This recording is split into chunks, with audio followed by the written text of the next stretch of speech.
భగవాన్ బిర్సా ముండా గారు దేశంలోని గిరిజనులందరి గొంతుకగా మారి ఆంగ్లేయులపై పోరాడుతూ బిర్సా రాజ్ స్థాపనకు ప్రయత్నించారు. ఈ సంవత్సరం ఆయన 150వ జయంతిని జరుపుకోబోతున్నా మిత్రులారా, గౌరవనీయులైన భారత ప్రధానమంత్రి శ్రీ నరేంద్ర మోదీ గారు భగవాన్ బిర్సా ముండా గారి జయంతిని జనజాతీయ గౌరవ్ దివస్గా ప్రకటించినప్పుడు అది కేవలం ఒక తేదీ మాత్రమే కాదు, దశాబ్దాలుగా తమ గుర్తింపు కోసం పోరాడుతున్న గిరిజన సమాజం యొక్క ఆత్మ గౌరవానికి ప్రతీకగా నిలిచింది. భగవాన్ బిర్సా ముండా జన్మస్థలమైన ఉలిహతుకు వెళ్ళి అక్కడి మట్టిని తమ నుదుటిపై ధరించడం ప్రధాని మోదీ గారికి గిరిజన సమాజం అభివృద్ధి పట్ల ఎంత మమకారముందో తెలియచేస్తుంది. అంతేకాకుండా మోదీ గారు గిరిజన సమాజాన్ని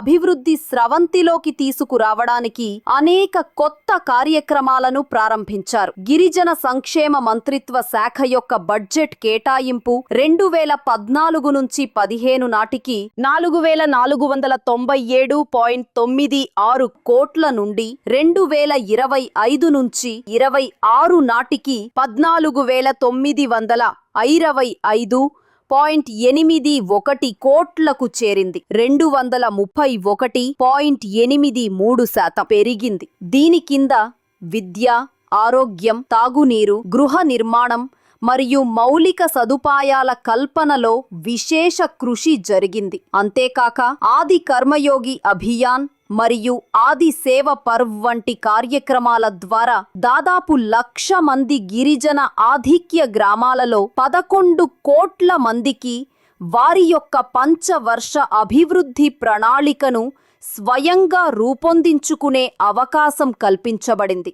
ధర్తీ ఆబా గిరిజన గ్రామ ఉత్కర్ష అభియాన్ యోజన కింద దేశంలోని దాదాపు 63,000 గిరిజన ఆధిక్య గ్రామాలలో అభివృద్ధి పనుల కోసం సుమారు 80,000 కోట్ల రూపాయలు ఖర్చు చేయబడుతున్నాయి. దీని ద్వారా గ్రామాల్లో రోడ్లు, విద్యుత్, నీరు, ఆరోగ్యం మరియు విద్య వంటి ప్రాథమిక సౌకర్యాలు గణనీయంగా మెరుగుపడుతున్నాయి. భగవాన్ బిర్సా ముండా గారు గిరిజన సమాజ పోరాటం కోసం ఆంగ్లేయులకు వ్యతిరేకంగా గిరిజనులను ఏకం చేశారు మరియు జల్, జంగల్, జమీన్, నీరు, అడవి, భూమి హక్కుల కోసం అలుపెరుగని పోరాటం చేశారు. ఆయన ఆదివాసీ సమాజం యొక్క ఆత్మ గౌరవ పోరాటం నేటికి ఎంతో స్ఫూర్తిని ఇస్తోంది.